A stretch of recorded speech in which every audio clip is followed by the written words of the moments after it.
Hello everyone, my name is Hubert and welcome to Teach Me channel. Today we'll be looking at GCSE biology, the lungs. So we'll be looking at the respiratory system, we'll be looking at how air gets into lungs, how then it gets into the blood. Because the main reason why we need air is to supply oxygen to our blood, for the cells to be able to perform respiration. That's the main reason, and that's the main job of the lungs. Now, before I go any further, I just wanted to put it out there. I just wanted to apologize for lack of daily videos for past couple of weeks or so. We've been plagued by technical issues, mostly to do with the lack of internet, but hopefully now everything is sorted, so now we can just crack on. So, without further ado, let's get started. So like I said, the main job of the lungs is to supply oxygen to our blood, to our red blood cells. Now, lungs do that by drawing air in, and then we have oxygen in that air, which supplies the red blood cells. But how do they do that exactly? How do they do it? Well, here I drew out a quick diagram of respiratory system, and I will take you through all the components and what they do. So first of all, the air will go in through our mouth or through our nose. We will breathe that air in. And then that air will eventually enter trachea. Trachea is a pipe. Essentially, it's a pipe that leads to lungs. And as you probably saw in many pictures before, trachea has these rings on it. Now, these rings are crucial because if we are drawing air in, it affects the pressure in the whole system. And those rings are preventing the trachea from collapsing on itself. It is the exact same reason why when you see a hose connected to a hoover, it will have those rings to give more of structural support to the pipe and essentially prevent it from collapsing as the air is being sucked in.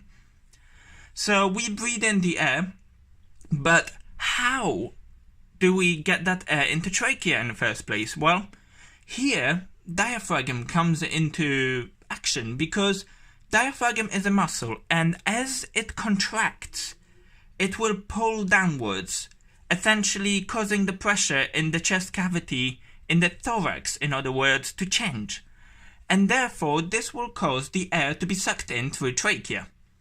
So the air travels through trachea, and then it reaches bronchi or bronchus in a singular form. So what happens here? Bronchi split into two. Why? Because each bronchi supplies each lung. We have two lungs. So bronchi split into two, the air travels through the bronchi, and as it enters lungs, the air starts traveling through bronchioles or bronchiole in a singular form. Now, bronchioles essentially are just similar to bronchi, but they split further. Basically, it's a way to split that air into different areas of the lung. That's the main reason for bronchioles. And these bronchioles eventually end with these air-filled sacs called alveoli. Why do we have these air-filled sacs? Why do we have alveoli? As opposed to a lung being a big balloon, essentially. Why do we even have anything inside them? Why don't we just pump that air into these two big balloons? Why do we have these tiny sacs? These tiny sacs, as you will see in a minute, their job is to facilitate the gas exchange. Their job is to supply oxygen to red blood cells and draw away carbon dioxide from red blood cells to be exhaled and removed from our body. In order to do that efficiently, we need high surface area. So all these different, like you can see here, all these different blood capillaries can wrap themselves around these alveoli, and because they have such a high surface area, the diffusion, as we discussed in previous videos, the diffusion of the gases, the gas exchange, happens much more efficiently, much faster. Which is why we have alveoli rather than a big balloon, which wouldn't provide us nearly as much surface area. So, once the air reaches alveoli, we can see here, we have these sacs, and here we have the zoomed in version of it. So we have a sac, and blood capillaries are wrapped around these sacs. And in blood capillaries, which are essentially very small blood vessels, we have red blood cells traveling through. Now, what happens is, as the air goes in, the oxygen, because there is a high concentration of oxygen in the alveolus, in the sac, and there is a low oxygen concentration in the blood capillary, we have diffusion happening. That oxygen diffuses across the alveolar membrane and across the blood capillary membrane into the blood capillary itself and is absorbed by red blood cells. And these oxygenated red blood cells leave. They come in with low oxygen, they leave with high oxygen. And if we have a lot of these high oxygen level red blood cells who have they will also have a high level of carbon dioxide because they are leaving, and they come in with carbon dioxide and they want to leave with oxygen, and they have a high level of carbon dioxide here which needs to get out. And because we have a high concentration of carbon dioxide here, that carbon dioxide diffuses across the blood capillary membrane and across the alveolar membrane into the alveolus. And from that alveolus, that carbon dioxide will leave the body when we exhale, when we squeeze out the air from the lungs. Now, this isn't the end of the story because there are a couple more things we kind of need to cover. So we haven't covered everything here. We have a couple more components of the respiratory system that act to help us breathe in and breathe out. So first of all, we have ribs and intercostal muscles.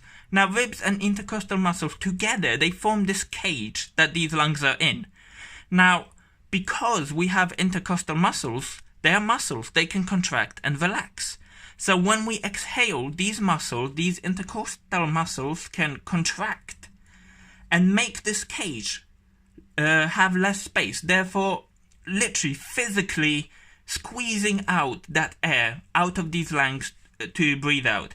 Ribs and intercostal muscles are especially important when you start talking about exercise, when we have to breathe in and breathe out really fast, and diaphragm alone is not able to cope with this. That's when intercostal muscles come in and they help us breathe in and breathe out faster. And also we have a pleural membrane in green here. Basically it says fluid-filled sac that surrounds the lung, and it kind of provides this protective barrier so the lung doesn't rub directly against the bones like ribs, harsh bones and things like that. It just provides this sort of a protective barrier.